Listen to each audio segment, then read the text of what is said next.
very glad that you found your way to my attic. I'm Mrs. McGregor, and I like to come up here and look at all the old things that one can find in an attic. They tell me so much about the past, how people lived, or what they wore. We live in a country that celebrated its 200th birthday on July 4th, 1976. That makes our country pretty old, doesn't it? Do you remember what that very special 200th birthday was called? Yes, that's right, a bicentennial. And there were bicentennial celebrations that went on from one end of our country to the other. Your birthday always falls on the same date each year, doesn't it? The same thing is true of our country. Its birthday always comes on the 4th of July. Would you like to know why July 4th is known as our country's birthday? Well, now, to find out, we would have to go way, way back in time to a time when there was no country called the United States. Oh, the land was here, and it was lived on by people we call Indians. For thousands of years, the Indians lived here alone. They paddled their canoes on the lakes and rivers. They hunted in the forests. Then, people began to come in ships from other countries. They wanted to make their homes in America. Englishmen settled along the east coast of America. Their settlements were called colonies, and the people living in them, colonists. There were 13 English colonies, and each one was like a separate little country with its own name: Massachusetts, Pennsylvania, Virginia. Yet each colony still belonged to England. The King of England made the laws and rules that the people in America had to obey. Trouble started when the King of England wanted money for his government. He told the American colonists they must pay him money, or taxes, on some of the things sent to them from England. The colonists did not like being ordered about. They began to write letters. They wrote letters to the men in England who made the laws. They asked for a change in the laws. Finally, the English took off all the taxes but one. They left the tax on tea. The colonists liked to drink tea. Oh, but they did not like to pay a tax for it. Two colonists in the city of Boston, John Hancock and Sam Adams, began to talk against the English. They said that England was taking their freedom away. They wanted liberty, the freedom to live as they pleased.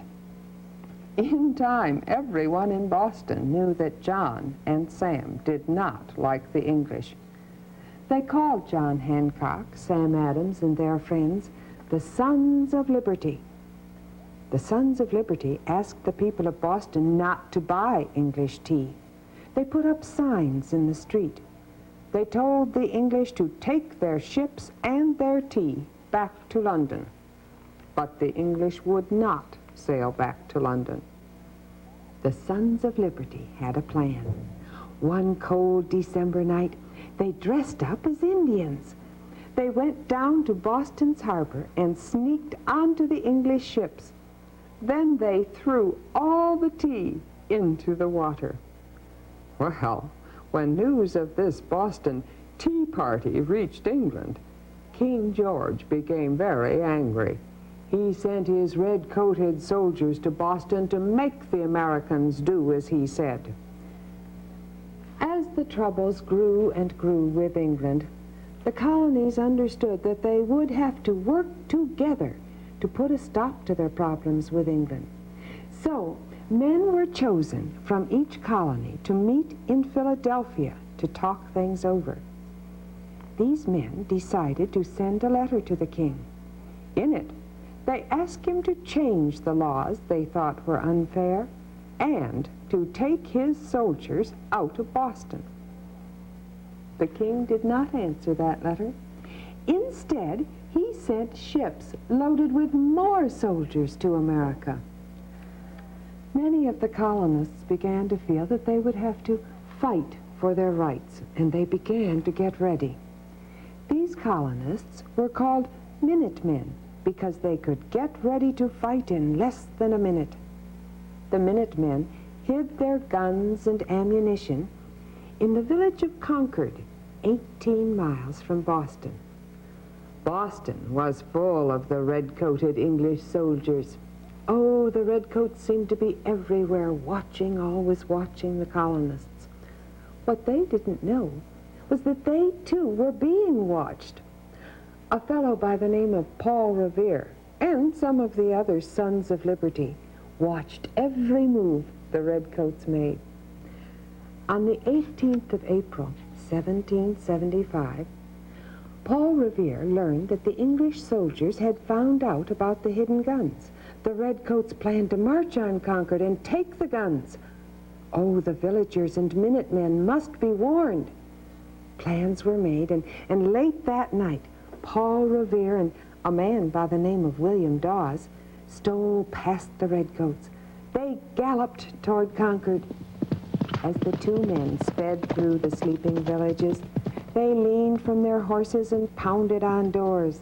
They called again and again, "The redcoats are coming! The redcoats are coming!" Quickly, the villagers sprang from sleep to action. Men, some still in their pajamas, grabbed their guns and dashed out of their houses. Early the next morning, the captain of the Minutemen saw a long line of English soldiers marching toward Concord. They stepped to the music of fifes and drums. Oh, they looked very important in their red and gold uniforms. They were in every way splendid soldiers. The Minutemen were farmers and teachers and shopkeepers. Oh, they had no uniforms and very little training in how to fight. The captain turned to his men and he said, "Stand your ground. Don't fire unless fired upon. But if they mean to have a war, let it begin here." No one knows for sure who fired the first shot, but someone did. And instantly both sides began shooting. 8 Minutemen died in the gunfire. 10 more were wounded, and the rest scattered over the countryside.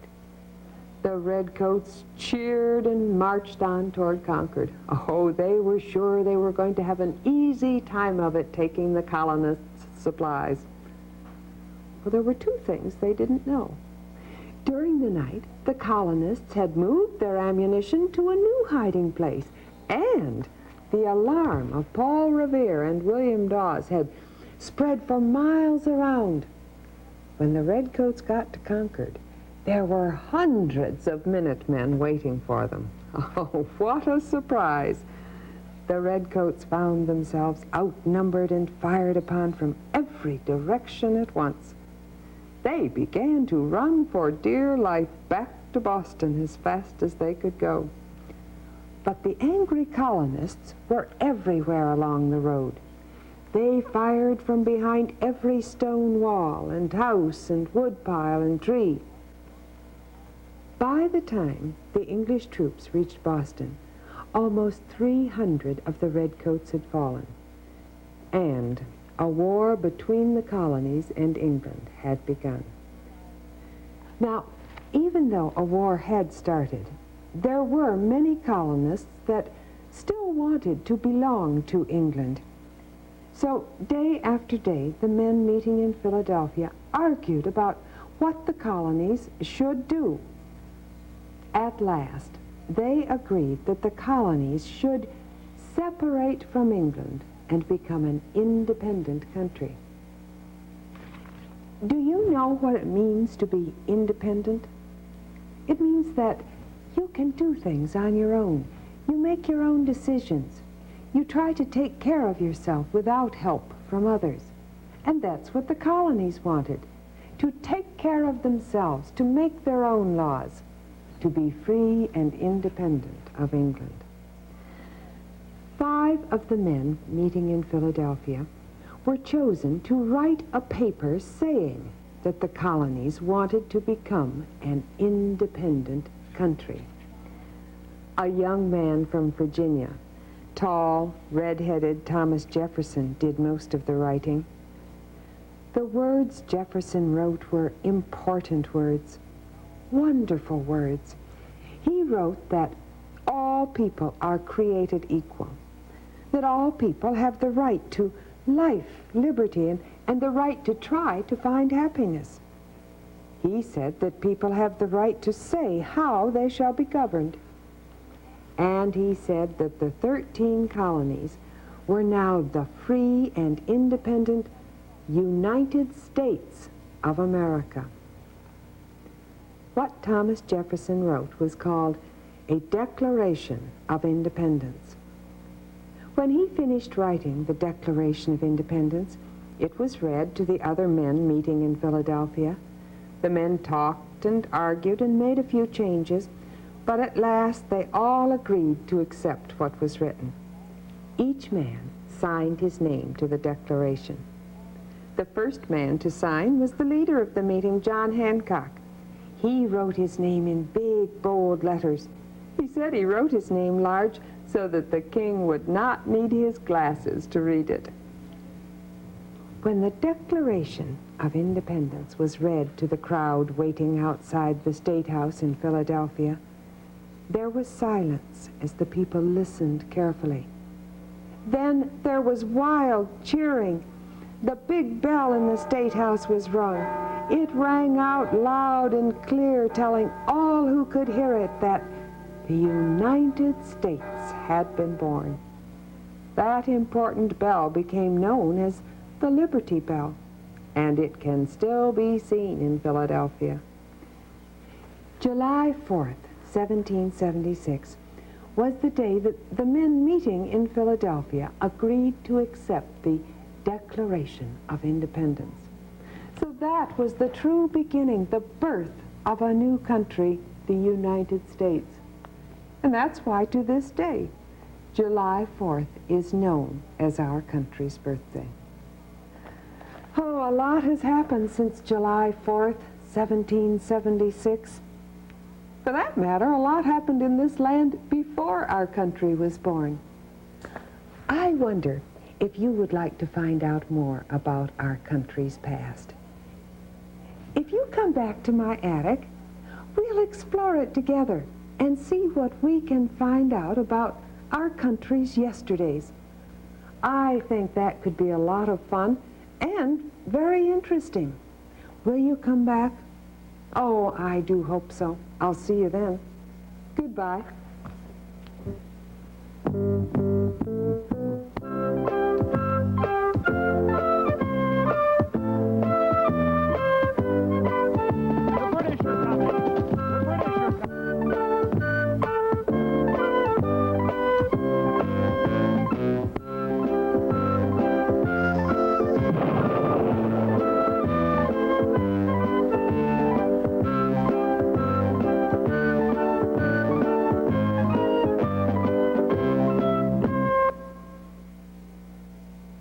The preceding program was made possible by a grant from the Ohio Department of Education.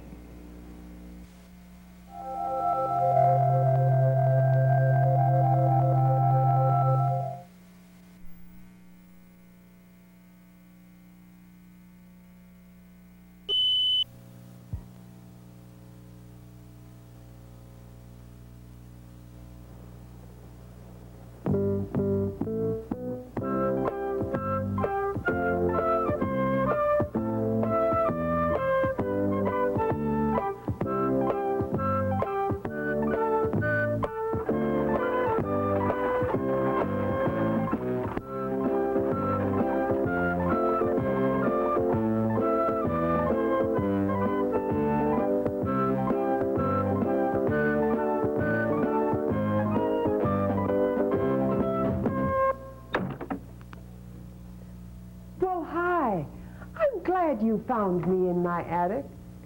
I'm Mrs. McGregor. I should be cleaning up this place, But I can't bring myself to throw anything away. Each thing I pick up, whether it's an old picture or a book or a piece of clothing, seems to want to tell me a story about something that happened a long time ago. Are you interested in the past? Do you like to find out what happened, how people lived before you were born, or maybe even before your parents or your grandparents were born? I do. Let's explore this attic, see what we can find. Look at this old hat. Who do you suppose wore it, and when? I bet you don't know what these are. These go back to very early pioneer days when mothers had to make the butter for their families. This is a butter scoop, and this a butter paddle, and they were used to get the butter out of the churn in which it was made. And of course it was the menfolk of the family who made these tools by whittling or carving them out of wood. Old newspapers can tell us a lot about the past. Here's the fellow who got his picture on the front page. He must have been important back in 1927. Oh, we have so much to learn. But if we're going to explore the past, it seems to me that we should start at the beginning, when our country was first discovered. I have a book here that I think might help us. It isn't an old book. It's one I brought up to the attic thinking it might be helpful. Let's read it, and perhaps we can find out who found America. Long, long, long ago, there were no people at all in America, only wild animals and birds. And then, far off in the north of Asia, where some people did live, a few hunters and their families began going farther and farther looking for game. Finally, they were wandering across an ice-covered sea that separated Asia from America. These hunters kept on wandering, following the animals, but when they came at last to warmer country, they decided to stay. They were the very first people to find America. Today we call them Indians, and for thousands of years, they were the only people in America. They spread across the country. They divided into tribes and built villages, but nobody else anywhere in the world even knew America existed. And then far across the sea to the east, in the northern part of Europe, some men began to grow very brave about sailing out on the sea. A few of them sailed farther and farther and farther until at last they came to a northern part of America. They were the Norsemen. Their leader was Leif Erikson. They were the first men from across the Atlantic Ocean to find America. But the land seemed very wild to them, and the Indians were not friendly. Soon they sailed back across the sea to their homeland. And by, they forgot about the new lands they had found. After a long, long time, some other men in a southern land also began to grow brave about sailing far out to sea. Some of them sailed farther and farther until they came to a southern part of America. They were Africans.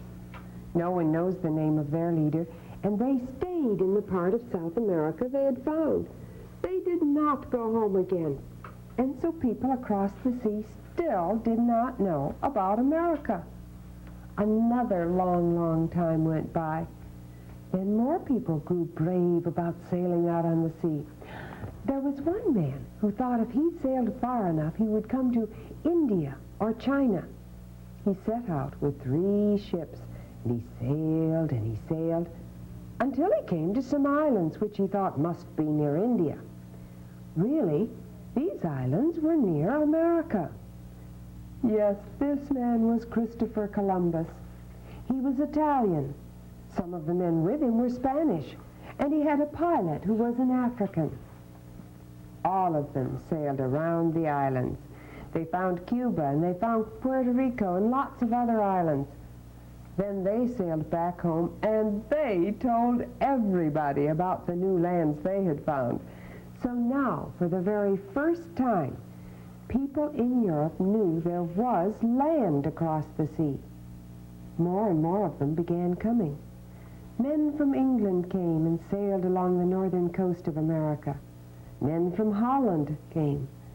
A Spaniard named Ponce de Leon came, and he went on past the islands that Columbus had found, and he landed on North America itself, where Florida is today. Lots of other Spaniards came, and some Africans too. Why, there was an African named Estevan who was shipwrecked off Florida. When he got to land, he walked all the way from Florida through what is now Alabama and Mississippi and Louisiana and farther yet to Mexico. Then he took another trip up into the hills and deserts of New Mexico. There he met the Indians who lived in pueblos. Soon more and more and more people, men and women and children too, were coming from across the sea and settling in America. Spaniards came and built towns in Florida and the far west. Men came from England and settled in Virginia. After a while, some Africans were also landed there, and they all began making farms. Then those English men and women whom we call pilgrims came, and they settled on the coast of Massachusetts. Some people came from Holland, and they settled farther south and started the town we now call New York. Some men came from France, and they settled up in Canada along the great northern rivers. Who found America? All of them were finding America, and there was still more of America to discover. The towns along the coast grew bigger and bigger, but there was much, much more land away from the coast, land only the Indians knew, and now men began exploring that land. There was a man named Daniel Boone who went farther and farther inland, into the woods where the bears and the Indians were. He found that part of the land which is now Kentucky and Indiana.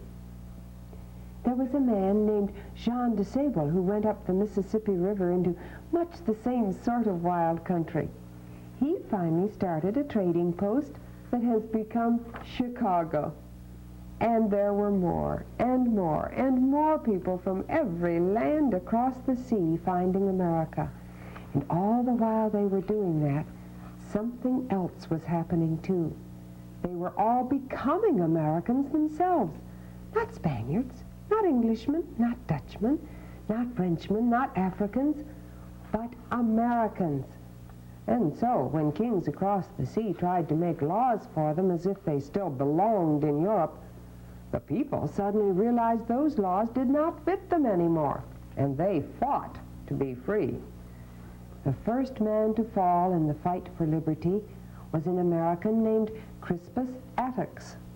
Oh, all kinds of Americans helped in the fight after that. Paul Revere, Molly Pitcher, Salem Poor, quite a few Indians too, and of course George Washington.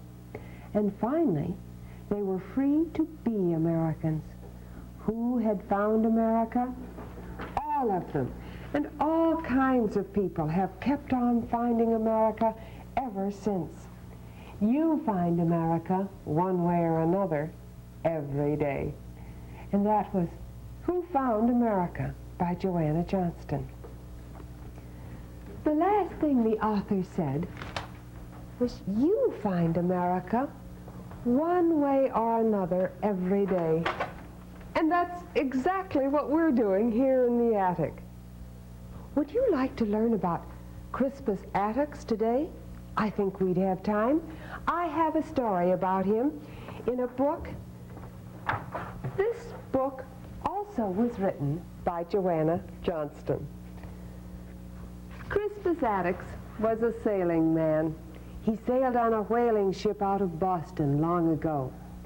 One day, his ship returned to Boston Harbor after a long voyage, And when Crispus Attucks got off his ship, he could see there was trouble in Boston.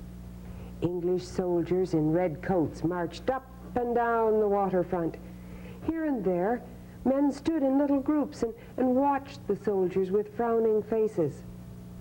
Crispus Attucks found some men he knew. He asked them what was wrong. Wrong? You have been away not to know. The King of England has gone too far, that's what. First he sent us word that we must pay taxes that we never paid before. We let him know we had a right to vote on such matters. And what did he do? He sent soldiers to make us all pay. The man shook his fist at the soldiers. Then another man spoke up. It looks like the king has forgotten we are Americans. He's trying to order us around like slaves. Crispus Attucks was quiet for a moment. He was a tall, strong black man. He knew very well what it was to be a slave. He had been a slave, owned by a man who lived a long way from Boston. As soon as he was grown, Crispus Attucks had run away. He had come to Boston and signed on a ship as a sailor. He had been happy after that, but now he was troubled as he heard what the men were saying. The king is trying to make slaves of us all. If only we could get rid of those soldiers. They march up and down as if they owned us all. Suddenly, Crispus Attucks spoke. Nobody wants to be a slave. The way to get rid of soldiers is to march right at them and send them running. The other men looked at Crispus. What he said sounded good to them. That's right. Come on, let's go. All the men agreed and picked up sticks and stones. Then they began to march toward the soldiers. Crispus Attucks, tall and strong and dark, marched with them. The men shouted, Go back to England where you belong. We're all free Americans here. Go away. The soldiers were frightened as the men came nearer and nearer. They raised their guns and began firing. Their captain cried for them to stop. But before the soldiers heard their captain, they had shot 5 Americans. The first to fall was Crispus Attucks. He was the first American to die in the fight against England that made America free. The story of Crispus Attucks is just one of many about important American blacks in this book called A Special Bravery. Oh, there are so many people and so many things that have happened that we should know about if we're going to understand this country that we call home. Oh, we're going to have fun here in the attic, and when you come back, we're going to share another story about America. I'll see you then. Goodbye.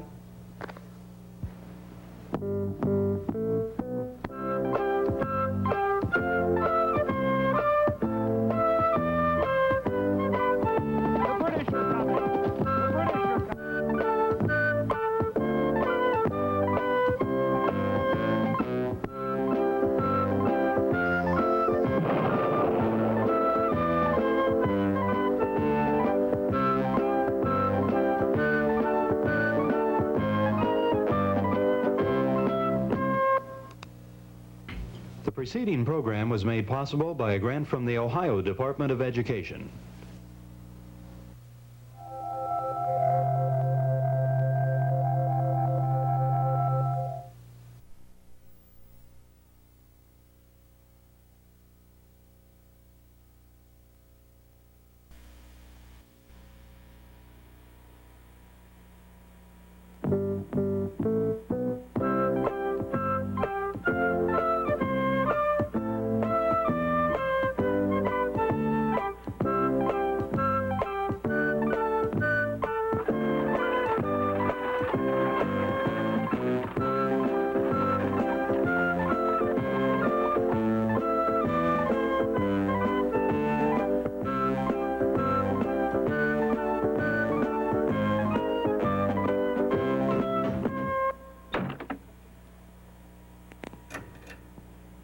Hi, welcome to my attic.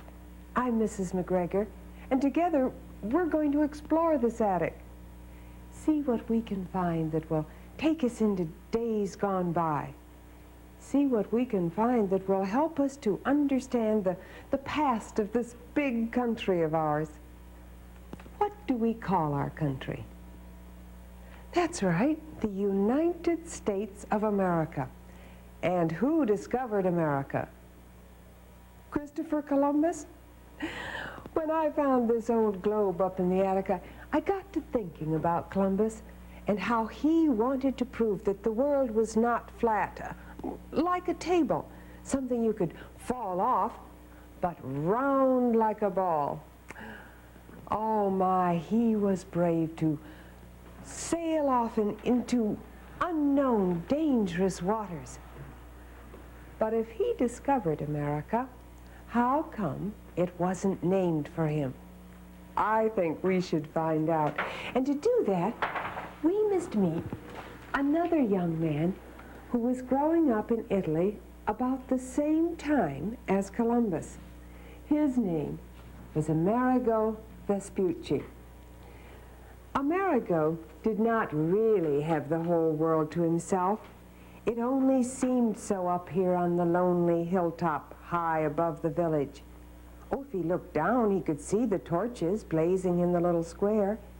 He could hear the gay dance music and now and again snatches of song. But why should he look down? There were more wonderful sights to be seen in the dark Italian sky above him. Absently, he rubbed the back of his neck, which ached from looking upward. A small breeze rustled his star map that was spread out on a flat stone. His candle flickered and went out, and he was struggling to relight it with his flint and tinder when he heard his name being called. Footsteps were stumbling toward him in the darkness. Amerigo, are you there? You must come down at once. Uncle Giovanni wants you. Why do you have to climb the hill to see the stars?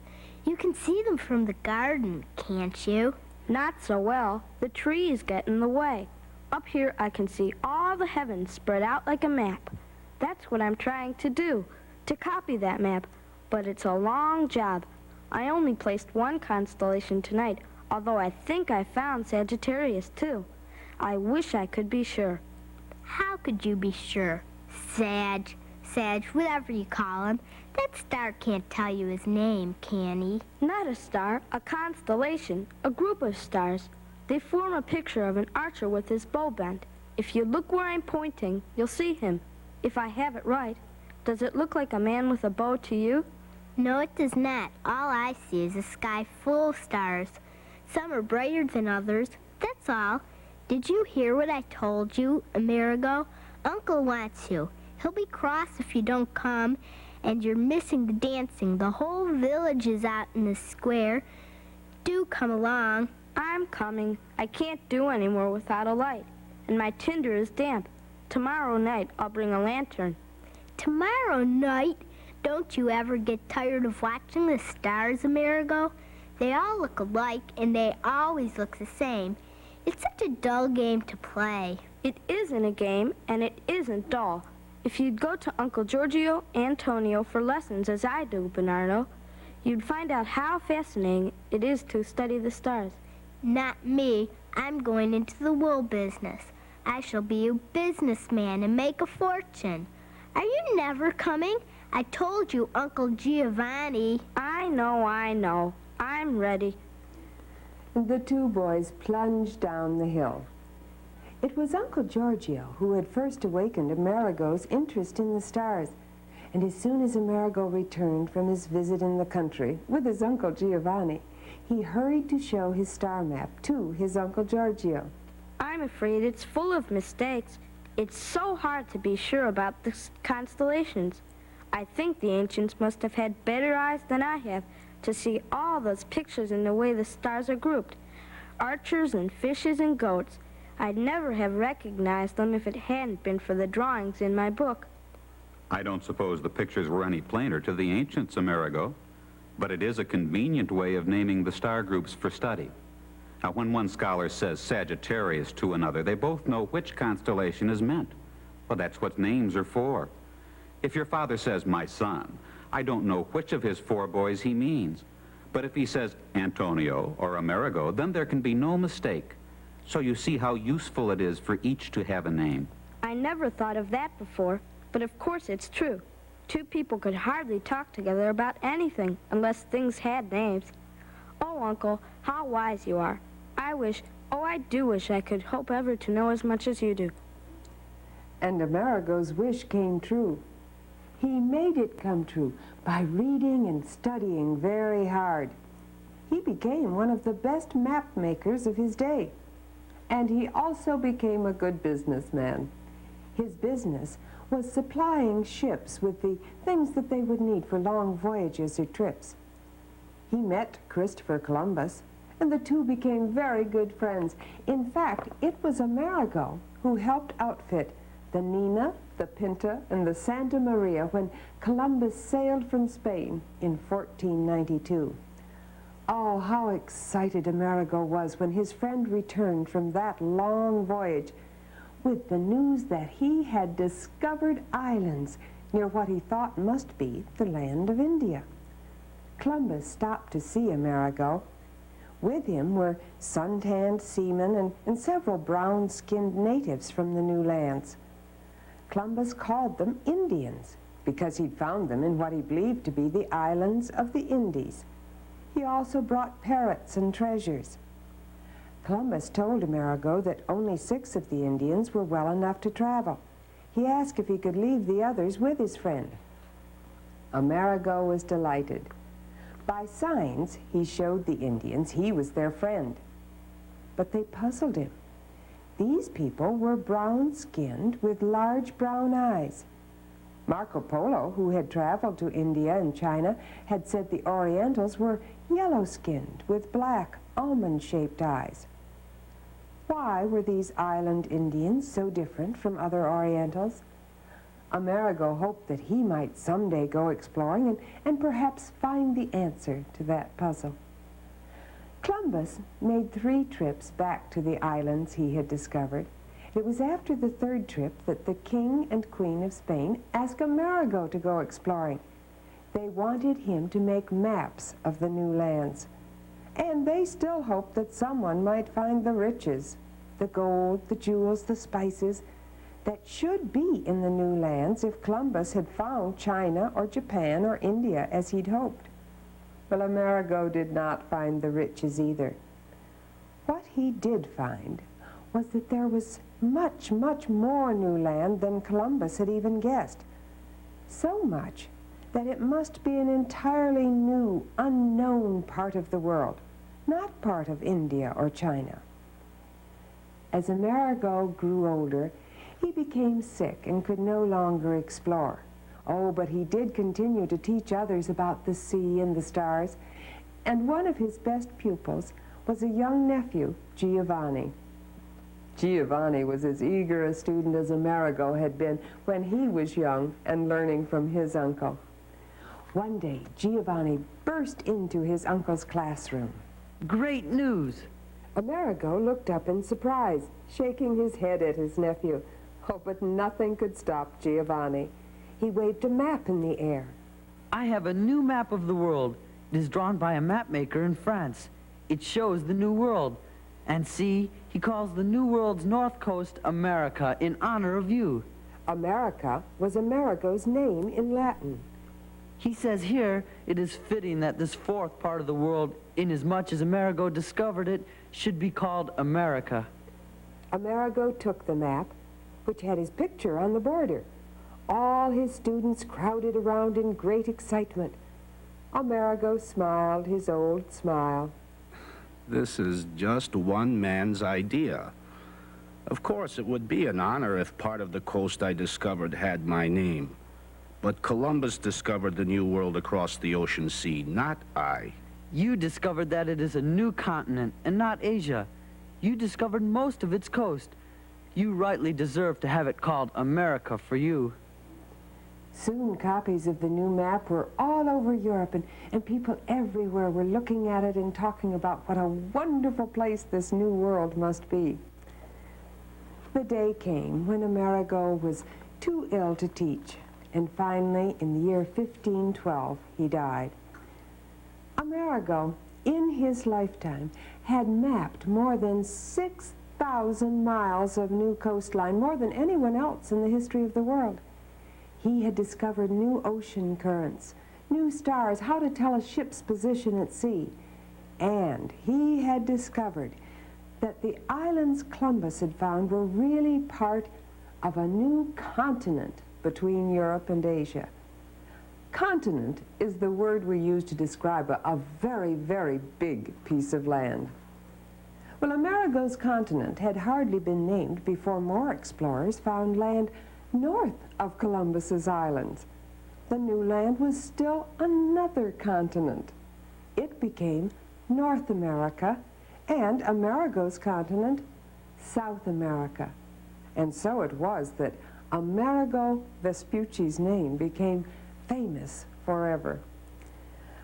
The stories I've told you today about Amerigo came from these two books, Amerigo Vespucci by Nina Baker and A World Explorer, Amerigo Vespucci by Faith Yingling Knoop.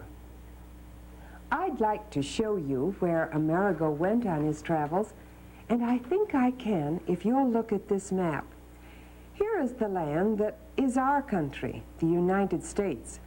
We live in North America. Do you know in which part of the United States you live? If you live in Florida, you're not far from the islands Columbus discovered. We call them the West Indies. Now, if we start in Spain, way across the Atlantic Ocean, we can follow the path of Amerigo's first trip. He sailed across the ocean and then down along part of the coast of South America. On his way back, he visited the islands Columbus had discovered. Then he sailed for home. On Amerigo's second trip, he again sailed across the Atlantic Ocean and down the coast of South America.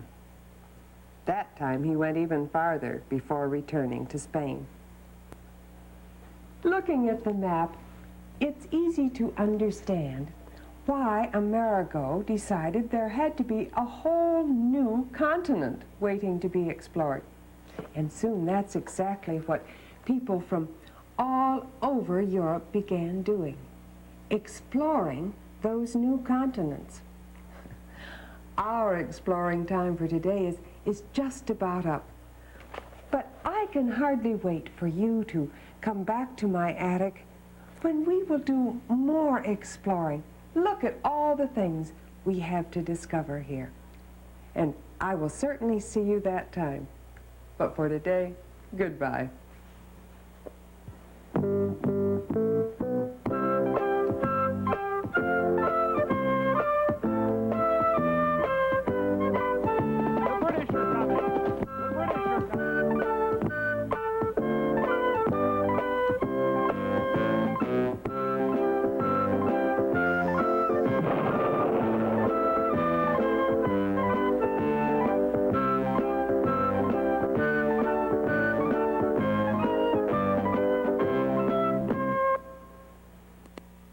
The preceding program was made possible by a grant from the Ohio Department of Education.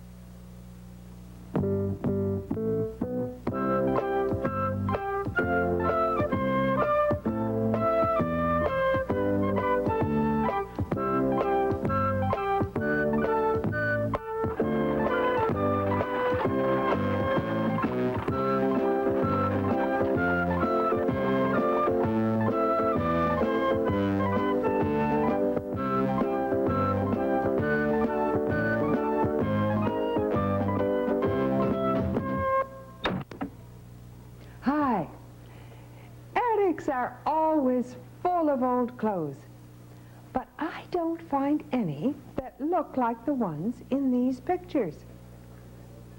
I guess they would be too old. They were the kind of clothes worn by some of the very first people who tried to make their homes in our country, to settle in the New World. They look pretty fancy, don't they, to wear in a wild country where there were no houses or roads, only trees and wild animals and Indians.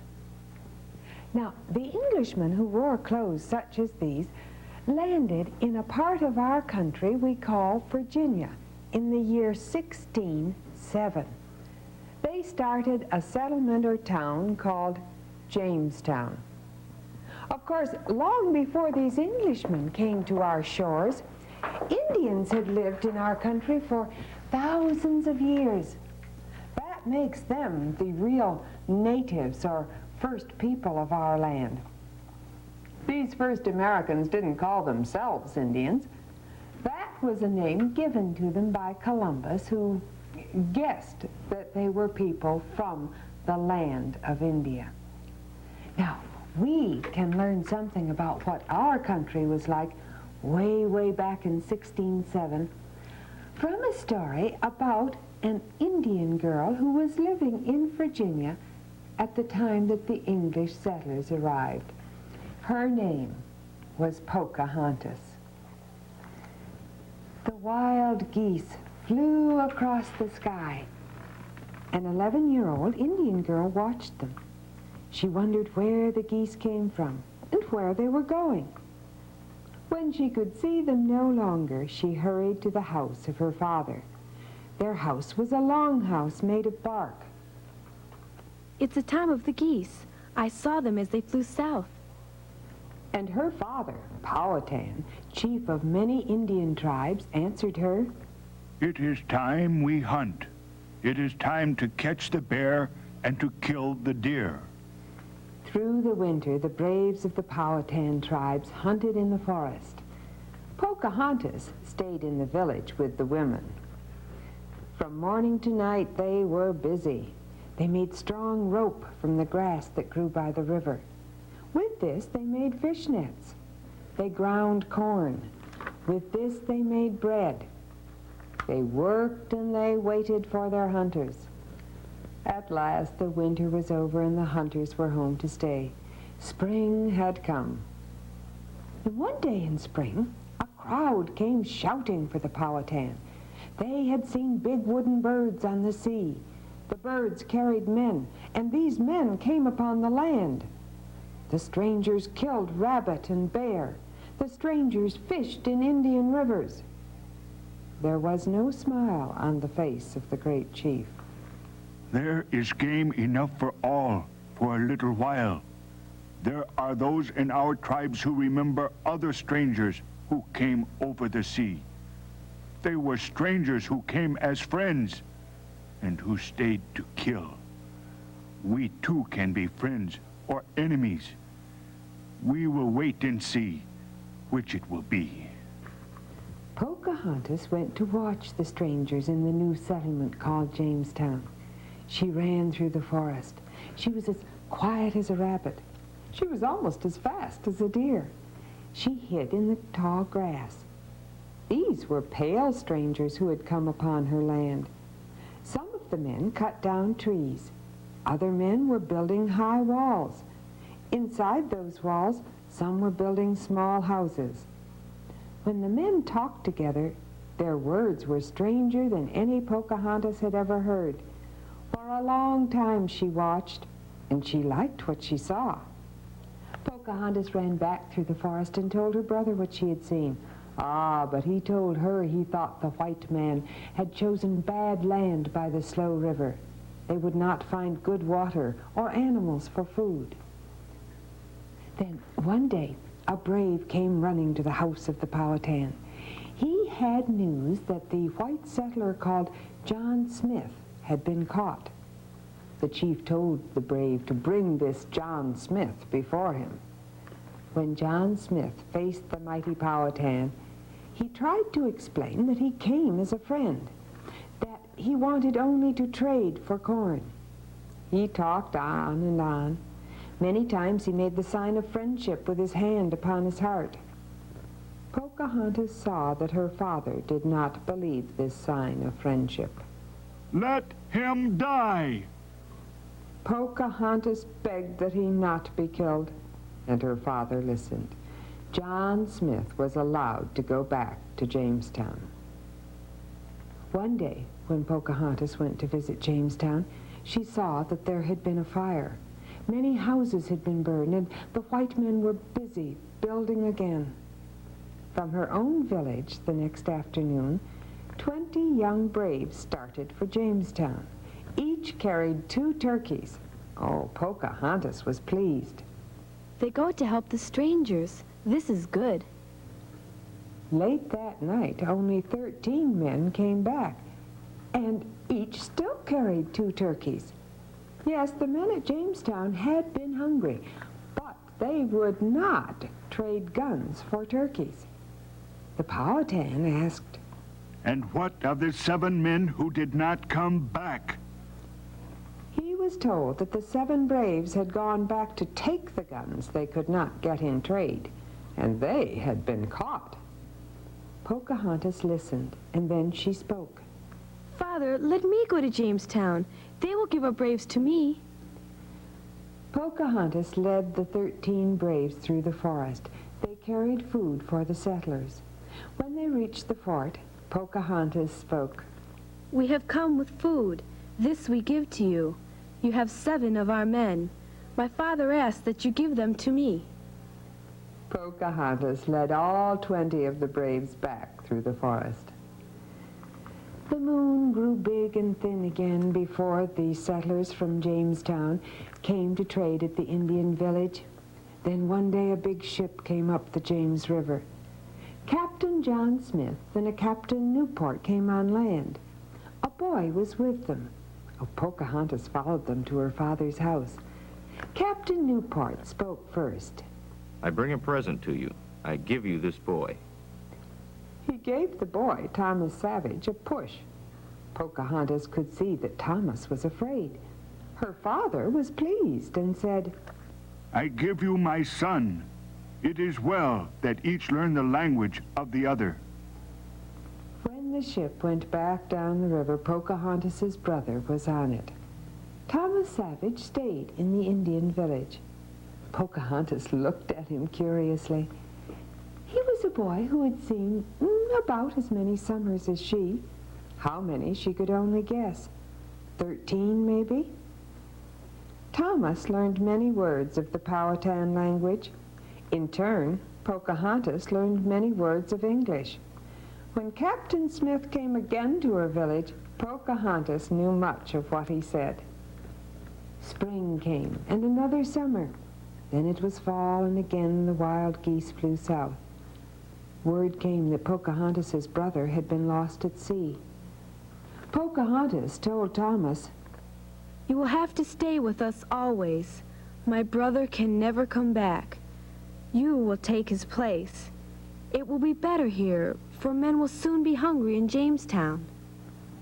When Thomas wondered why she said this, Pocahontas answered, There are too many men and not enough food there. Still, Thomas Savage did not stay in the Indian village, and as Pocahontas knew it would be, men went hungry in Jamestown. Many died. Still others, including John Smith, sailed back to England. Of the few that had come, there were only a few left. 4 times the wild geese flew to the south. 4 winters passed. Ships sailed to England and brought back new settlers to Jamestown. One day, Pocahontas visited the house of an Indian named Chapazos. And while she was there, a beautiful ship came up the river. Chapazos' wife wanted to see the ship, but she was afraid to visit it alone. Pocahontas said, I'll go. I'm not afraid at all. And so, Chapazos and his wife and Pocahontas went on the ship. When the ship moved down the river again, Pocahontas was still on it. Quickly, she looked for Chapazos and his wife. They were gone. Then she saw them standing on the land, and she saw that Chapazos' wife had a copper kettle under her arm. Just then the captain of the ship came up. You will stay with us, Pocahontas. Your father must give back men and guns which he took from us. We will keep you until he does this. You will stay in Jamestown. Pocahontas was a prisoner. She had been given to the English for a copper kettle. Oh, Pocahontas knew Jamestown and the people in it too well to be afraid. and she enjoyed meeting the many new settlers who were there now. Pocahontas liked the way of the English. Oh, to a curious girl of the forest, there were strange and wonderful things. There were windows of glass to let in the sun. There were bayberry candles to light the night. A long time went by before the Powhatan sent back 7 men and 7 guns. And he also sent word that Pocahontas was to be returned to him. But by that time, Pocahontas did not want to leave Jamestown. She liked the people, she knew their language, and a young settler by the name of John Rolfe had asked her to be his wife. There was a wedding in the little church in Jamestown. Because of this wedding, there was friendship between the Powhatan tribes and the people of Jamestown. When John Rolfe made a trip to England, he took his wife. Many people of the Powhatan tribes also went with them, and in London people were curious to see Pocahontas and the braves of her tribe. English and Powhatans looked and wondered at the ways of the other. But as time went on, many of the braves became ill. Pocahontas said, "My people cannot live long in a city. They must be free to follow the deer path in the forest." Many of the braves died. Then Pocahontas herself became ill. She knew she must go back to her own land. John Rolfe and Pocahontas started for home, but Pocahontas would never see the land of her father again. Before the ship set sail, she lay dead. In Jamestown and in every Powhatan village, people mourned for Pocahontas. Yes, she would always be remembered. And that was the story of Pocahontas by Patricia Miles Martin. I hope that if you ever get a chance, you will visit Jamestown in Virginia. You can walk through a copy of the old James Fort. You'll see statues of some of the early settlers, people that we heard about in our story today. Part of a ruined church and some old brick walls still stand to tell us about this town that was started over 350 years ago. Oh, we have so much to learn about our country. I'm anxious for you to come back to my attic, and we'll share another story about America's past. I'll see you then. Goodbye.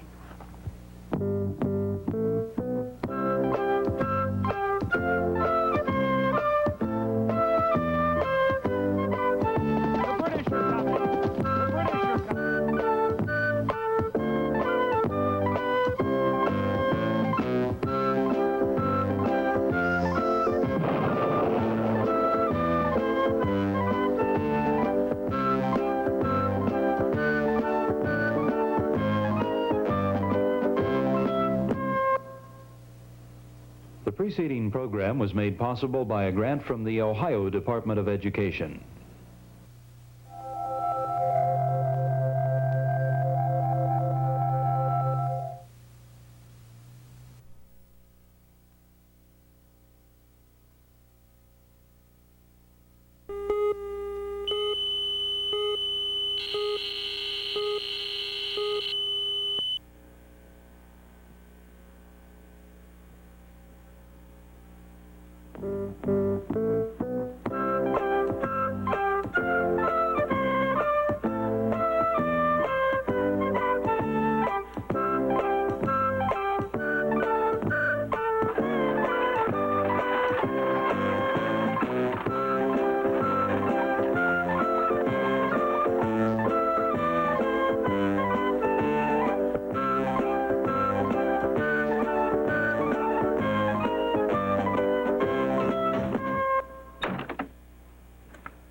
Hi. I've been finding some very interesting papers in this old trunk. Here's one that says it has the Mayflower Compact written on it. Do you know what a compact is? It's a very important agreement. I'm sure this is just a copy, not the real compact. That would be over 350 years old and must surely be in a museum someplace. The Mayflower Compact was written by the Pilgrims who sailed on the ship, the Mayflower. Oh, and here I've found a really old map. Instead of roads and highways, it has Indian trails on it. Remember, the Indians lived here long before the Pilgrims came to America, but it does show where the Pilgrims settled in what is now Massachusetts, and it shows some of the trails that they made. I think it would be fun to find out more about the Pilgrims. Oh, I know that you've heard about their first Thanksgiving. But who were they? How did they happen to be in America? Most of the Pilgrims came from England, way across the Atlantic Ocean. The King of England tried to tell his people how they must worship God, but many of them did not like his way. They would meet secretly in homes and worship in their own way. Now, if the king's soldiers found out about such a meeting, they would try to break it up and perhaps put the people in prison. It became more and more difficult to hold these meetings, and finally the Pilgrims decided they would have to leave England. First they went to Holland, where they lived with the Dutch people. And then, in September of 1620, they set sail on the Mayflower for the New World, America. Now, it was the grown-ups, of course, who decided to start a new colony in America. But weren't there any children among the Pilgrim families? Yes, of course there were. And today, we're going to hear about the children of the Mayflower. There were more than 30 boys and girls among the passengers on the Mayflower. Some were only babies, and some were almost grown. Humility Cooper and Henry Sampson were two such children. They stood at the rail of the ship beside their cousin, Mistress Ann Tilley. Mistress Tilley turned to the children. Go and look about the boat, but no mischief, mind you. The Mayflower is going to be our home for a long time. It's our whole country. The decks are our streets, and the masts are trees. The Mayflower was a good ship, strong and chunky. It had to be strong to carry its 102 passengers and their supplies. Every corner was packed tight. The passengers would sleep all over the ship, wherever they could find room. The Pilgrims had brought chickens and ducks and pigs with them, and these animals were now being kept in pens on the forward deck. As Humility and Henry came up to the pens, they saw 4 children standing there, 3 boys and a girl. The girl was reaching through the bars to pet a rabbit. The biggest boy was stroking a goat. Henry had seen these children before, but he'd never spoken to them. Now he wanted to know them. Are you all the same family? Yes. My name is Richard Moore. This is my sister, Ellen, and these are my brothers. We are orphans. But who will take care of you? You are so young to be traveling alone. Our masters will take care of us. We are bound children. We must serve our masters for 7 years. Ellen is with the Winslows, and Jasper is with the Carvers. This little one and I are to serve Master Brewster. Humility had seen bound children before. Oh, she knew they had to work hard. But then all the Pilgrim children had to work hard. Henry and Humility soon knew all of the children on the Mayflower by name. Many were old friends. Oh, there was their cousin, Elizabeth Tilley. Then there were the Allertons, Bartholomew and his sister, Remember. The Brewster boys were also old friends.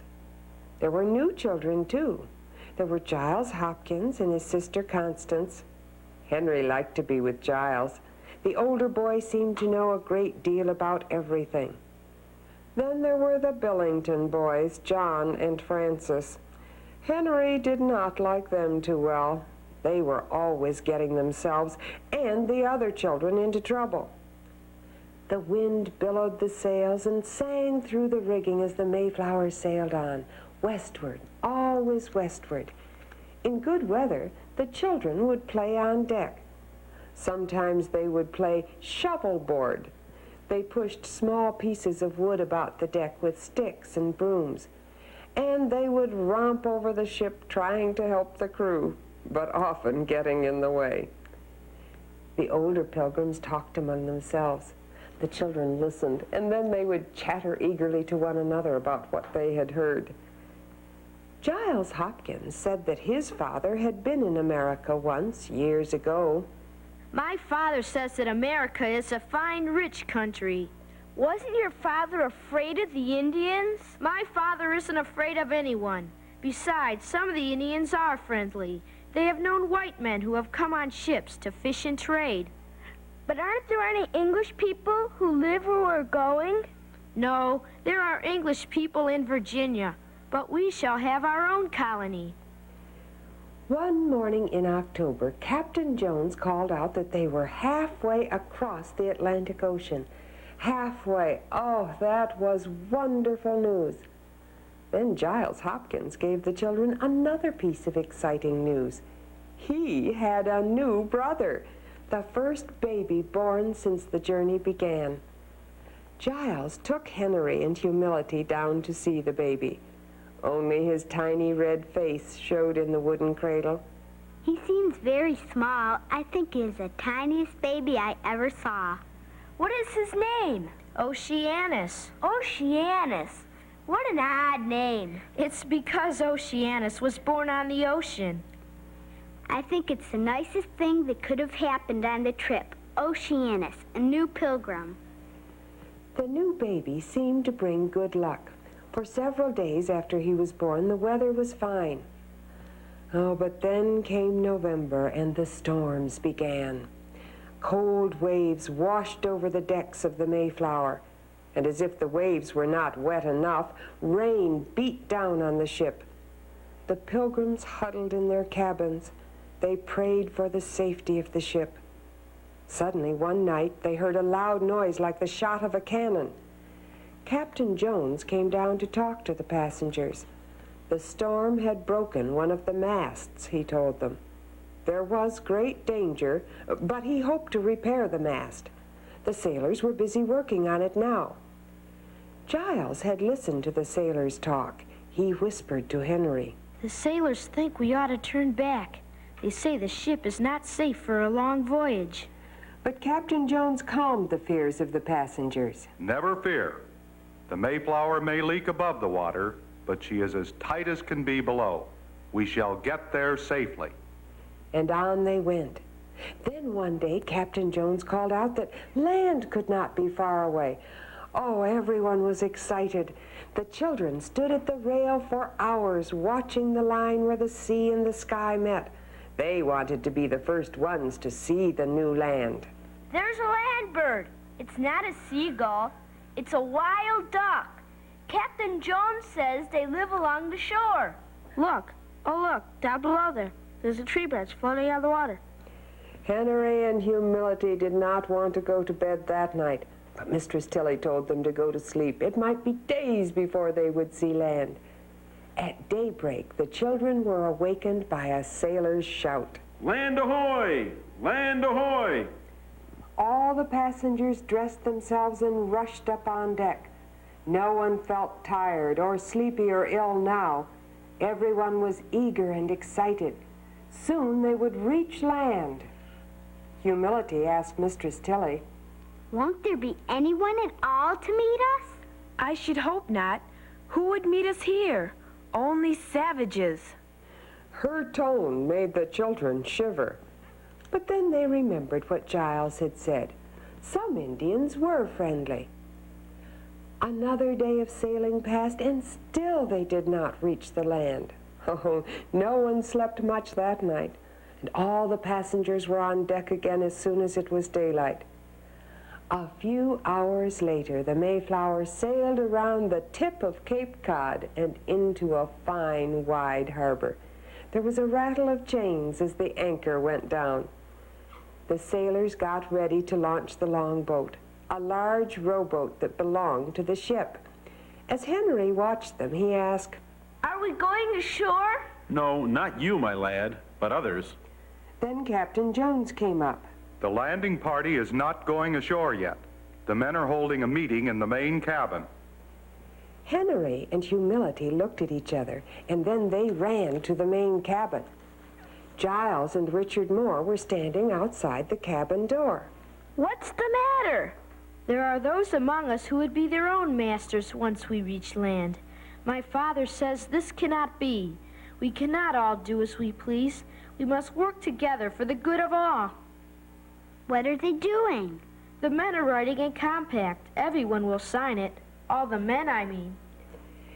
The other children did not know what a compact was, so Giles explained. A compact was an agreement, he said. When people signed it, they were making a promise. They were promising to work together and to obey the laws of the colony. Finally, most of the men came out. The children looked inside the cabin. There they saw the scribe, the person who was writing down the words of the compact. He looked up. Come in, my children. This is for you and for all who come after you. The scribe pointed to the paper with his quill pen. Then he read the words aloud. Equal laws for the general good of the colony. Equal laws for everyone? For everyone. Servants, bald boys, bald girls? For all. When the children came back on deck, they found the other passengers looking toward the shore. Oh, the land looked like no one had ever lived there. Then the Pilgrims watched as the first landing party went ashore. 16 men were rowed to the land in the longboat. They came back a few hours later. They had found sand and soil, but no fresh water.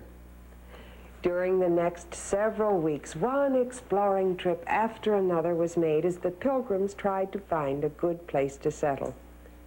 Finally, the men chose a spot on Plymouth Bay. A few days before Christmas, the Pilgrims went ashore. They went on to the place where they were going to start a new life in a new world. You have heard just part of Children of the Mayflower by Mildred Comfort. I hope that sometime you will have a chance to read or hear the rest of it. And I hope that you will be coming back to my attic very soon. I'll see you then. Goodbye.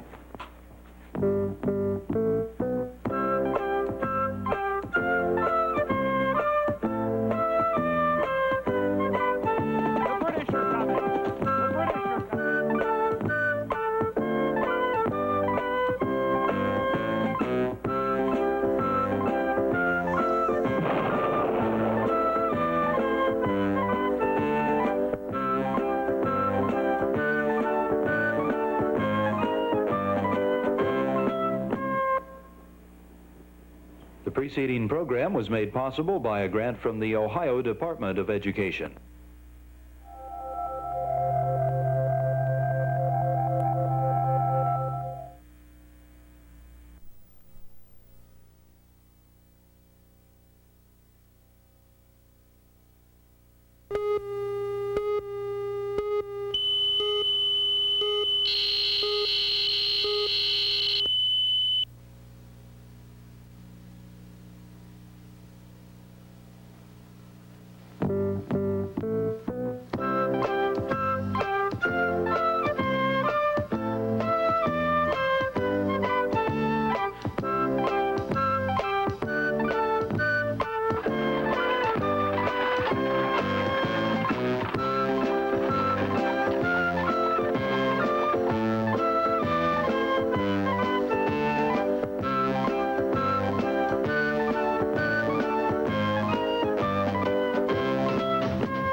Today?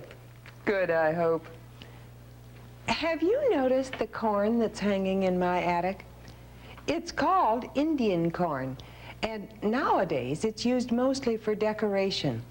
But there was a time of the Pilgrims, when corn such as this helped a great many hungry people. It was an Indian named Squanto who taught the Pilgrims how to plant and use Indian corn. The Pilgrims landed in our country in a part that we call Massachusetts way back in the winter of 1620. Now, they didn't meet Squanto until spring, and it was a long and terrible winter, full of cold and sickness and hunger. Oh, but that didn't stop the Pilgrims from trying to build their new town. First, a common house was built where all the families from the Mayflower could live while other smaller homes were being built. Even children helped with the building. They brought mud from the river to fill the cracks in the walls. They brought sticks and dry grass for their fathers to tie into bunches of thatch. The thatch was used to make roofs. The homes were tiny, only one room, and the floors were dirt. As time went on, the common house was used more and more as a hospital for sick pilgrims. Before the coming of spring, only half the people who had landed at Plymouth were still alive. Oh, how welcome spring was! On the first warm day, the Pilgrims came out of their houses. They lifted their faces to the sun as if they could not get enough of it. And two young brothers, John and Francis Billington, went for a walk along the river. At the edge of the woods, Francis said, "I hear something in the woods. Hide!" Francis hid behind a rock. He pulled John down beside him. They looked around the side of the rock. A man came out of the woods. His hair was long and black. His skin was the color of a copper kettle. He had a bow and arrow in his hand. He walked right past the place where the boys were hiding. He didn't see them. "It's an Indian. We've got to run and tell everybody. He'll see us if we do. Look, there he goes right into town." The Indian was walking down the street of Plymouth. When he came to the common house, he stopped. Just then men came out of the common house. They made a circle around the Indian. When Francis saw this, he said, "He can't get away now. Let's run home." The boys ran home, but their mother was not there. They found her in front of the common house with all the other people of Plymouth. They were trying to hear what the Indian said. Master Winslow said, "He knows some English words. He says he learned them from English hunters who came here once." Another pilgrim spoke up.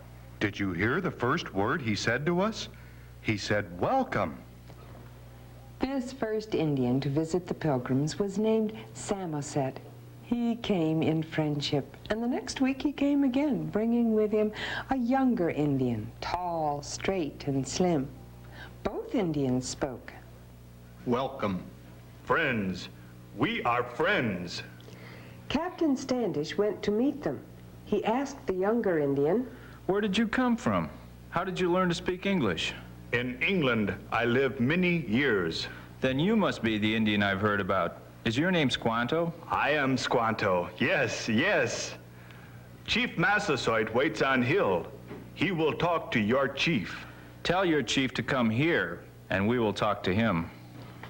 John Billington had been watching and listening as Captain Standish spoke to the Indian. Now he ran home. "Mother, the Indians are here." "I know. Look." John looked across the river. He saw Indians standing on top of the hill. Why, there were more than he could count. While John and his mother watched, they saw a band of Indians start down the hill. One Indian walked ahead. He wore many beads and feathers. He must be the chief. "Come, let us go to the common house. If there is any danger, we will be near your father and the other men." John and his mother waited with the other people of Plymouth. As the Indians walked down the street, the men talked among themselves. Shall we take them into the common house? No, our muskets and swords are there. Let them meet in my house. So Chief Massasoit and Governor Carver went into the home of Master Hopkins. Squanto went with them. They were inside a long time. When they came out, they were smiling, and Governor Carver spoke. We have talked together in friendship.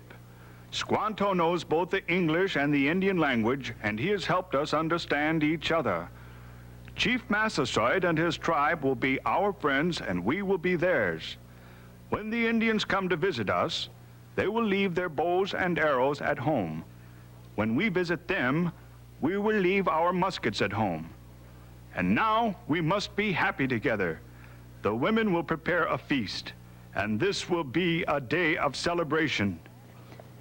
After the feasting, the Indians told the white men goodbye. But one Indian stayed behind. That Indian was Squanto.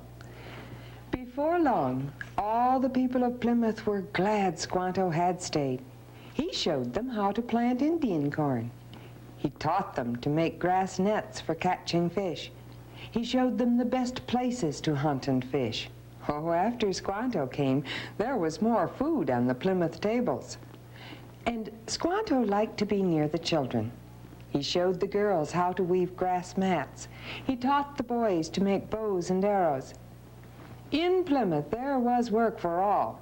Even John and Francis Billington, the troublemakers, the mischief makers, worked hard. They carried water from the river. They caught and cleaned fish. They helped to keep the weeds out of the garden. Or one day, their father even said, "You see, you can be good boys if you try." But then John was in trouble again. He and Wrestling Brewster were playing leapfrog near the cornfield. John jumped over Wrestling's back and landed in the cornfield, where he broke off a stalk of corn. Master Hopkins was working in the field nearby and saw what happened. "Oh, wicked, wicked! A good ear of corn would have grown from that stalk." Master Billington was working at the other end of the field. He came running to see what John had done. "For shame, we work hard to grow this corn and you tramp it under your feet." Master Billington picked up the broken stalk. He whipped John across the legs with it. It didn't hurt much. To John, what hurt most was that the other boys and girls were there to see. John turned and ran. He ran into the woods farther than he had ever been before. He found a small stream. He lay down and drank from it. Oh, he liked the feel of the grass beneath him. It was softer than a bed. As he lay there listening to the wind among the leaves, his eyes closed. When John opened his eyes, the woods looked strange to him. There were shadows all about. Yes, he knew he had been asleep. John got up and began to walk very fast so that he would get home before dark. He looked about. He didn't know where he was. Oh, he hoped he was walking toward Plymouth. Then he thought he heard someone behind him. He looked back and he saw an Indian standing very still beside a tree. John walked faster. The next time he looked back, there were 2 Indians. They were Indians John had never seen before. He did not think they belonged to Chief Massasoit's tribe. The Indians came close to him. They made a sign for John to walk between them.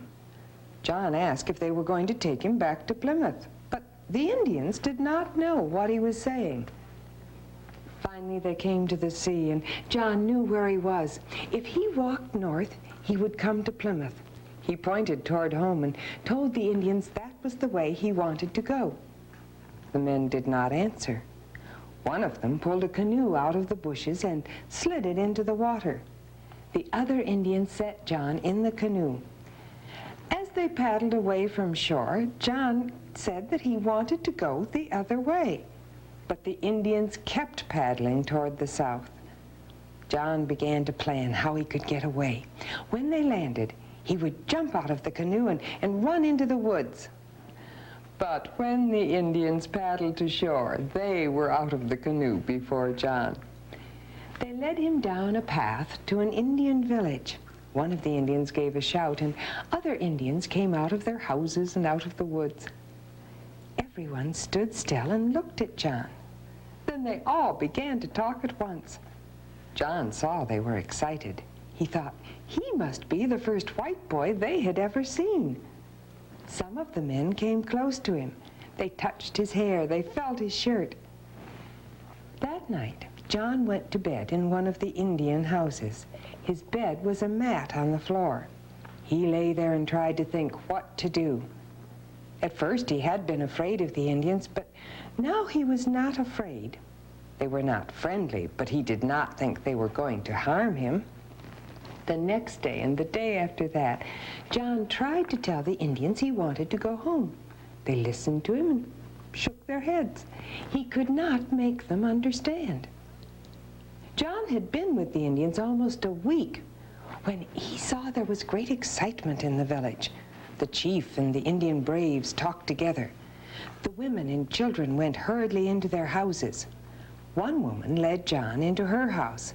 She hung a mat over the door. John heard a man speaking outside. He was talking in the Indian language. Oh, but John knew that voice, and before the woman could stop him, he kicked the mat aside and went running through the doorway. Yes, there was Squanto talking with the chief. Squanto! John, we look, and I find you. Take me home. Yes, yes. Squanto and the Indian chief talked in the Indian language. Then Squanto told John, Chief say he like white boy. He say, white boy, stay. I don't want to stay. Again, Squanto and the chief talked. Then Squanto turned to John. Boat on shore. I go. I tell men I find you. Aren't you going to take me with you? Chief say he bring you to boat. Maybe he won't. He bring you. Yes. Yes. Squanto went away. The chief and his braves made ready to take John to the boat. They put feathers in John's hair, and they hung long strings of beads about his neck. Two tall braves took John on their shoulders. They came to the shore. John saw the boat waiting. His father was in the boat. Squanto was there too, and Master Hopkins, and the governor. The Indians waded into the water and set John down in the boat. Master Hopkins looked at John. Do you know the trouble you have made us? We had to give up our work to look for you. John waited for his father to scold him, but Master Billington said nothing. He only held John tightly between his knees as the boat sailed away. And that was the story of a boy who truly was a pilgrim those several hundred years ago. It came from this book, John Billington, Friend of Squanto, by Clyde Robert Bulla. Perhaps you'll want to read the rest of it sometime or have it read to you. We have other stories to share when you come back to my attic. I'll see you then. Goodbye.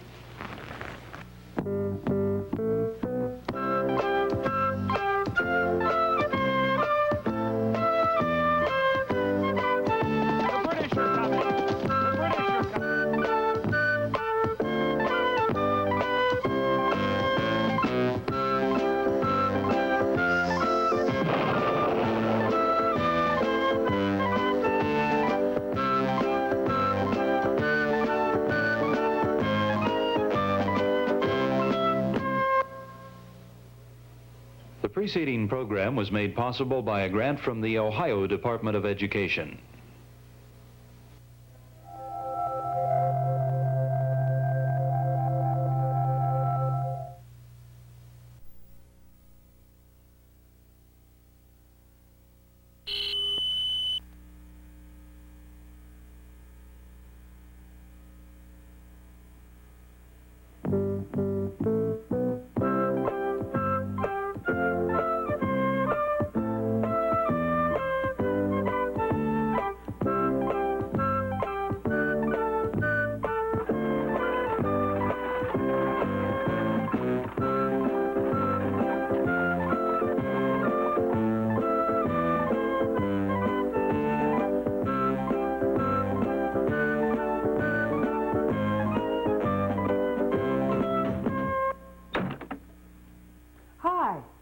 Look what I found.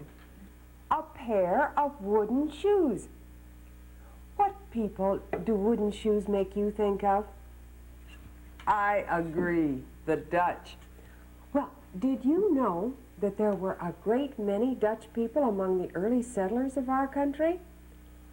The center of the colony that they started was a little village on Manhattan Island called New Amsterdam. Several years after the first Dutch settlers arrived, a very interesting man was sent from Holland to take charge of or govern New Amsterdam. And I'd like to tell you what happened on the day Peter Stuyvesant sailed into town. On the day Peter Stuyvesant sailed into town, All the people came running to greet him. They shot off a cannon and waited in line so that every last Dutchman could meet him. "My friends," Peter said, "it is nice to be here, for my voyage was really a long one. I will rule this new land with a very firm hand, and my government will be a strong one." Peter Stuyvesant stood with a leg made of wood, and he said, "There is no time to talk now. It's a very fine day, this 11th of May. So I think I will go for a walk now." And into New Amsterdam Peter did go to see all there was to be seen. But he soon wore a frown as he walked up and down. He discovered that nothing was clean. The governor slipped in the mud and the mire, and he said, "Things are not at all well here. I am standing in garbage right up to my knees, and the air has a very bad smell here. All the houses in town are in need of repair," Peter shouted. "I loudly decry it. This whole dirty place is a total disgrace. Good Dutchman, we must beautify it." But the folk of the town went on smoking their pipes, and they said, "It is best to ignore him. There will soon come a day he will be on his way, like the men who have governed before him." From Broadway to Wall Street old Stuyvesant stormed. With a tap and a step he kept walking, while some chickens and ducks made a nest in his hat, and some geese on the path made a squawking. Then a goat from behind, in a manner unkind, gave Peter a push on his seat. A cow licked his nose, and some pigs chewed his toes, as poor Stuyvesant sat in the street. "This new world is a mess," Peter cried in distress. "These animals need gates and fences. Take these birds to a cage," Peter shouted in rage. "Oh, good Dutchman, let's come to our senses." As his voice rocked the ground with a great booming sound, like a sky filled with thunder and lightning, those good Dutchmen did shake. They cried, "Make no mistake, this man's temper is really quite frightening." While the citizens stood in a trembling group, Peter cried, "Here is my proclamation.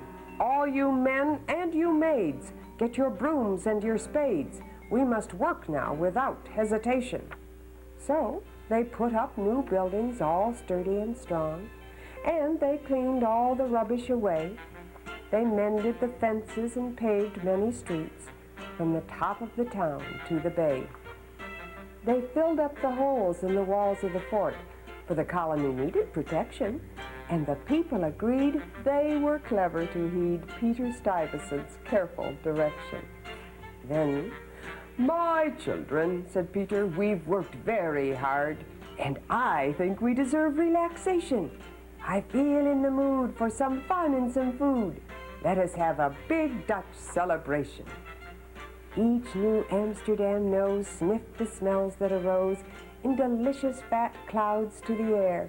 Oh, how they gave such delight to each Dutch appetite, all those good things to eat everywhere.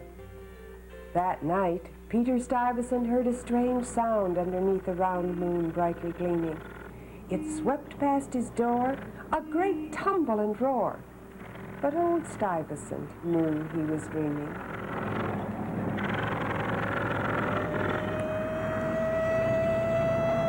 Yes, Peter Stuyvesant knew he was dreaming.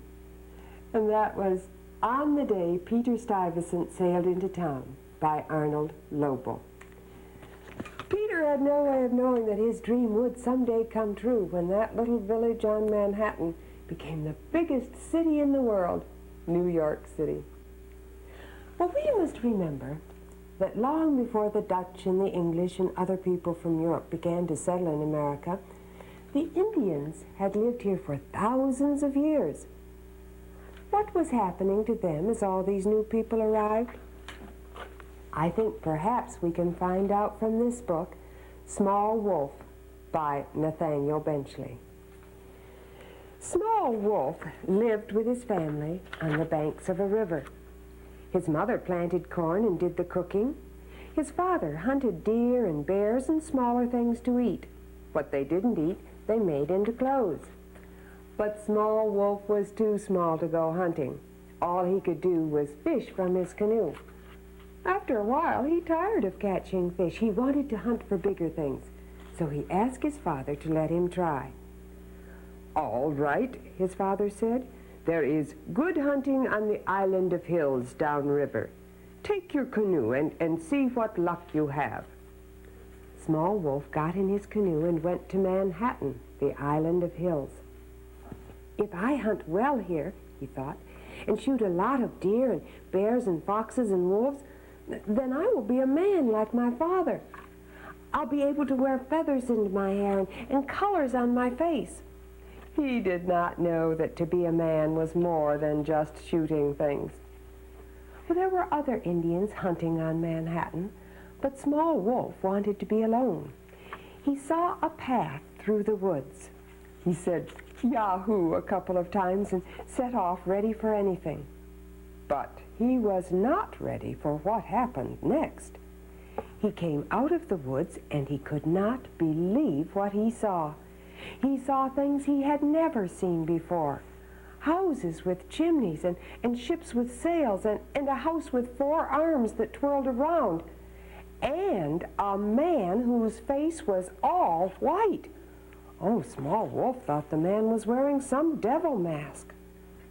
Off a ship came odd animals, horses with manes and tails, cows with horns and black spots, sheep with curled horns and black faces, pigs with curled tails and stubby noses, and they were so big and strange and they made such queer sounds. Small Wolf was afraid. "I did not come to hunt this kind of thing," he said. And he went back till he found his canoe and paddled away from Manhattan as fast as he could. When he got home, he told his father what he'd seen. "I saw a man all painted white." "I know about the white men," said his father. "They came some time ago. They are all right if you leave them alone." "Oh, but then there were animals," said Small Wolf. "You never saw such animals, and they make such funny noises." "That sounds interesting," said his father. I'll come and see." "Interesting," said Small Wolf. "It's terrifying." So they went back to Manhattan. "There," said Small Wolf when they reached the town. "There are the animals. Did you ever see anything like them?" "They are odd," his father agreed. "Let's ask someone and see what we can find out." So they went to a white man who looked startled to see them. He raised his gun and held it ready. "What are those animals for?" Small Wolf's father asked. "They are for the farms," said the white man, "and you'd better get along. This land is ours now. We paid for it." "How can you pay for land?" asked his father. "Can you pay for the sky or the sea? Whom did you pay for the land?" "We paid the Indians who were here. Now get going or I'll shoot." "You don't have to be afraid," said Small Wolf's father. "We were only asking." "I said get going," said the white man. So Small Wolf and his father left. "What Indians did he pay?" Small Wolf asked as they paddled away. "The Canarsies," said his father, "and they did not even live there. They had no right to sell the land. The land and the sky and the sea are all Mother Earth for everyone to use." But the white men did not see it that way. They put up more houses. Their animals went everywhere and ate the crops the Indians had planted and trampled on their fields. Finally, there were more white men and their animals than there were Indians. The animals that the Indians had hunted were gone. The Indians had a hard time growing crops, and they were hungry. One day, Small Wolf's father made a decision. "I shall go and see the leader of the white men," he said. "I shall tell him he is spoiling the land, and I shall ask him please to stop." "May I come too?" Small Wolf asked. "Yes," said his father, "it is for your good I am asking." So they set off. Before they'd gone very far, they heard shouts and saw men running, and then there was a bang, and something went thunk into a tree behind Small Wolf. In the distance, they heard men shouting, "Indians! Indians!" "Hey," said Small Wolf, "what is this all about?" "I don't know. Stand still and listen." They listened, and they heard more shouts, and then came another bang, and a piece of bark flew off a tree nearby. "They're shooting at us," Small Wolf cried. He ducked behind a tree, and his father did the same. "It looks that way," his father agreed, "but that makes no sense." He raised a hand to his mouth and called, "We want to talk. Will your leader come and talk with us?" "Get out of here, you Indians," a voice shouted. "Get back where you belong." And a third bullet snarled past Small Wolf's ear. "I guess," his father said, "they don't want to talk. We might as well go back." The next day, his father made another decision. "There is plenty of land for all," he said. "If we can't live here, then we will just go farther up the river. If we go far enough, they will never reach us." So they packed their goods and started off to find a place where the white man would not come. They found a place and settled down, and then one day Small Wolf was hunting. He thought he saw a deer. But it was not a deer. It was a cow. Small Wolf told his father. "That means they are here," his father said. "We might as well move now before there is any trouble." So off they went again, and again, and again, and again. What happened to Small Wolf and his family happened to a great many Indians as America was being settled by the white man. Was it fair, I wonder, that the Indians had to move? Well, perhaps that's something important for you to think about. I'll see you again soon. Goodbye.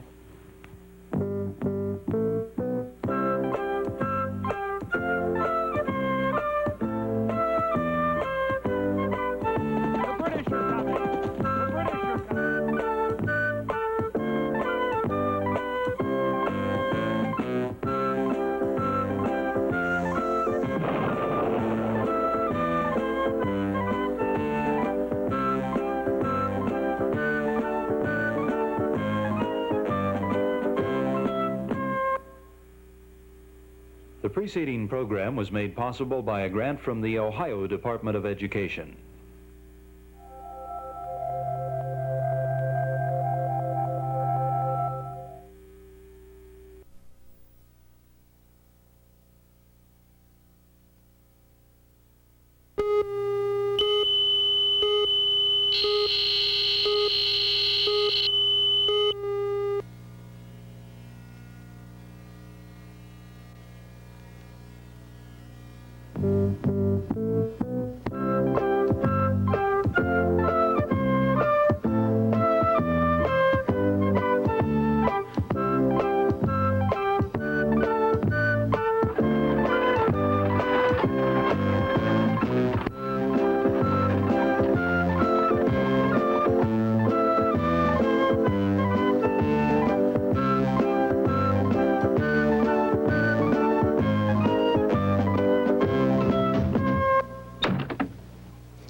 What this is? It's a candle mold, the thing into which liquid wax or tallow grease was poured to make candles. People enjoy making candles even today, but there was a time before electric lights, when candles were very necessary in every home. Today, we're going to hear about a person who learned to be a candle maker, but more important, later in his life, he helped people understand how electricity could be used. Oh, he did a great many important things in his lifetime. His name was Benjamin Franklin. To learn about Ben, we must first go to the city of Boston in the colony of Massachusetts, and then to the city of Philadelphia in the colony of Pennsylvania. And before we start our story, I'd like to tell you a little something about Pennsylvania because it was the only one of the 13 American colonies that was named for the person who settled it. That person was William Penn. William Penn lived in England. He was a leader of the Quakers. Now, the Quakers believed in leading simple lives, and like the Pilgrims, they did not want to follow the rules of the Church of England. They wanted to go to America where they could live and worship as they pleased. Now, the King of England owed William Penn's family a great deal of money. And to pay that debt, he gave William Penn some land in the New World. The king called it Pennsylvania, meaning Penn's land of trees. And those of you who know Pennsylvania know that it's still full of trees.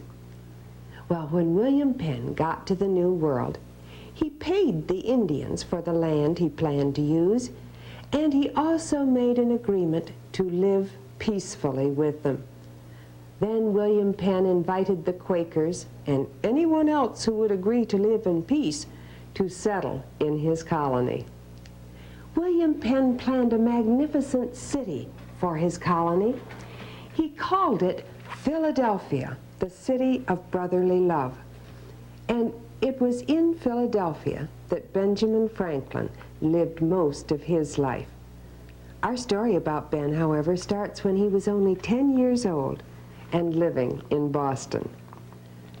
Josiah Franklin looked down the long dinner table at his many children. They were dipping their spoons into stew. His youngest son, 10-year-old Ben, kept his head bent down over his plate. He didn't want to look up at his father. In school this morning, he'd failed again in arithmetic. He liked to read, but not to do sums. What did he have a head for? To go to sea, he thought, to wear a sailor's knitted cap. That's what his head was fit for. It could be so easy. Right here in Boston in the year 1716, there were plenty of ships down at the harbor. Why couldn't he start out as a cabin boy on a ship? And then, who knows, he might go on to become a sailor, a mate, even a captain. But Father Franklin had other plans. "You will come into the business with me," he said. "The making of candles is a good, honest trade." And so at the age of 10, Ben left school and went to work for his father. Ben's father taught him to cut wick for the candles, how to fill the dipping mold so the hot tallow would not spill over, how to mind the shop and wait on customers. In his free time, Ben liked to go swimming or fishing with his friends. He also liked to fly kites, and one day he flew a kite and swam both at the same time. It was a sunny day, and there was a strong wind. Ben wanted to try an experiment. He tied the end of the kite string to a big stick. Then he splashed into the water and floated on his back. He kept his hands behind his back and held on to the stick. Soon he was being pulled by the wind across the pond, faster and faster all the way to the far shore. Oh, there were to be many more experiments in Ben's life, each one different, and many bringing something useful to the world. Ben worked in the candle trade for 2 years, and then when he was 12, there was a sudden change. His grown-up brother James opened up a printing shop. James needed a helper, and he asked Father Franklin if Ben could work for him. Father Franklin knew that Ben was fond of books and reading, and he decided that his youngest son would like the smell of a printing press better than tallow grease. Ben did like the shop. He liked the big apron he wore at work, and he liked the clatter and busy hum of the printing presses. But his brother James was a very hard master. As soon as Ben finished one task, James had another waiting for him. Ben now had almost no free time to play with his friends. A few years went by, and the printing shop was doing very well. So well that James felt he could afford to put out a newspaper. But at that time, there were only 3 newspapers in all of the American colonies. James felt there was room for a 4th, and so he began to print his own. Soon it had many readers. People sent letters and clever sayings into the paper, and James printed the best of them. Ben wanted to write for the paper himself, but he knew his brother would never let him. A newspaper was for grown-ups. But suppose he sent in something for the paper, and James didn't know it was from his young brother. He could change his handwriting, and he could sign another name. That night, Ben stayed up very late. Early in the morning, he slipped a folded paper under the front door of the print shop. When James came to work, he found the note, and he started to read it. This is good. This is very good. What is it? A letter that's good enough to print. One of the best ever. Is it by anyone you know? No, it's from a very clever woman named, let me see.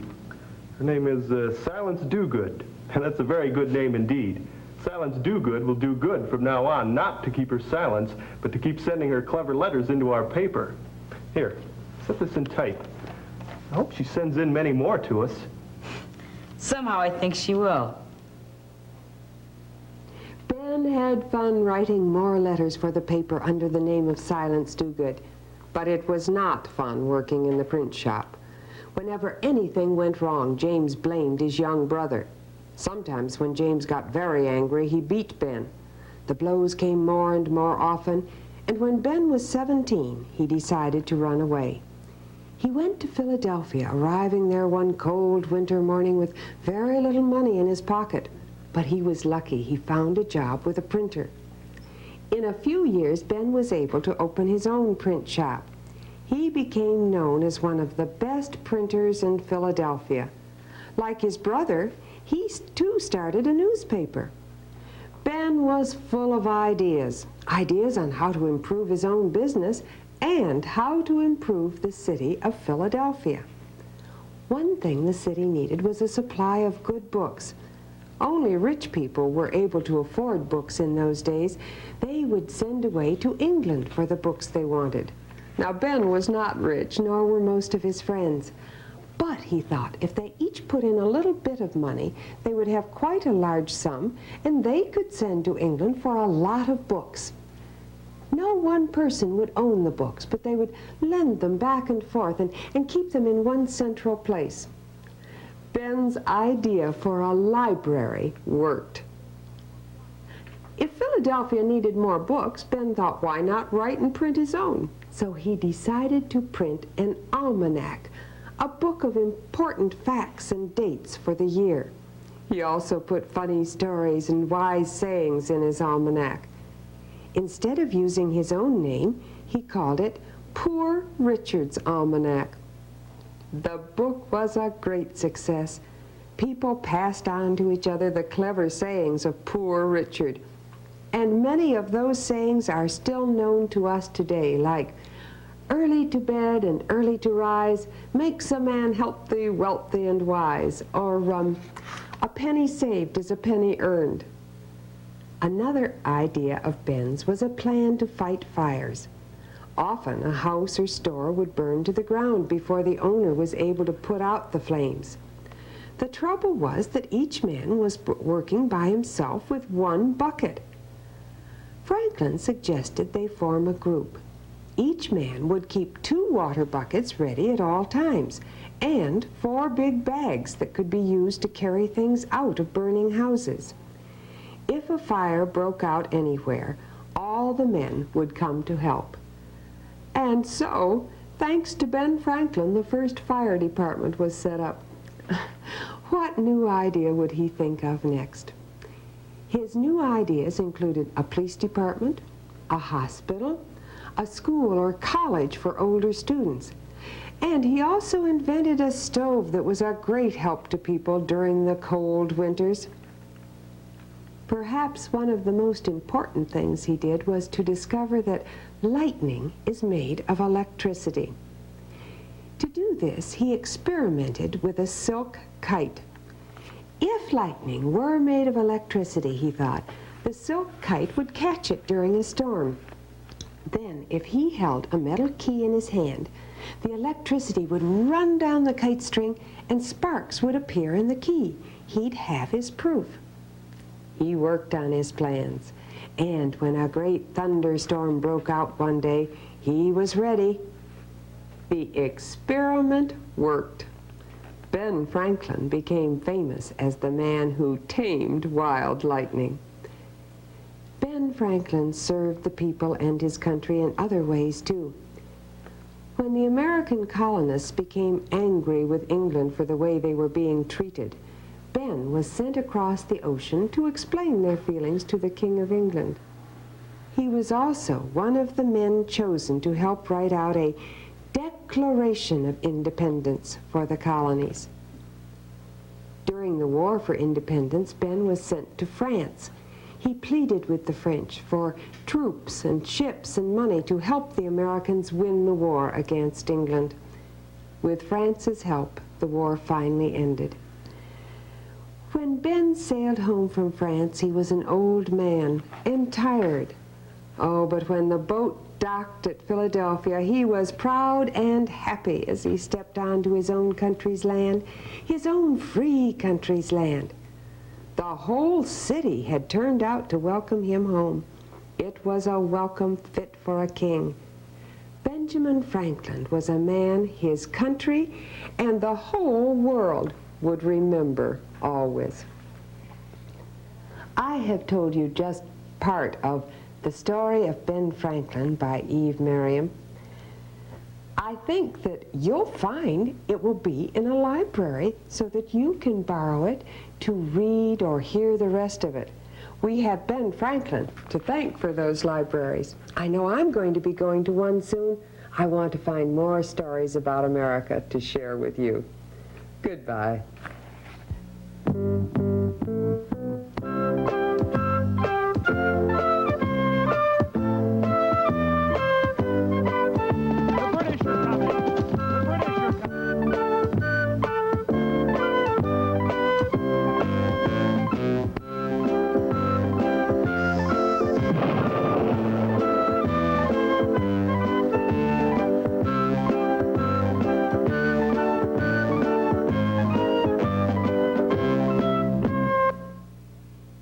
The preceding program was made possible by a grant from the Ohio Department of Education.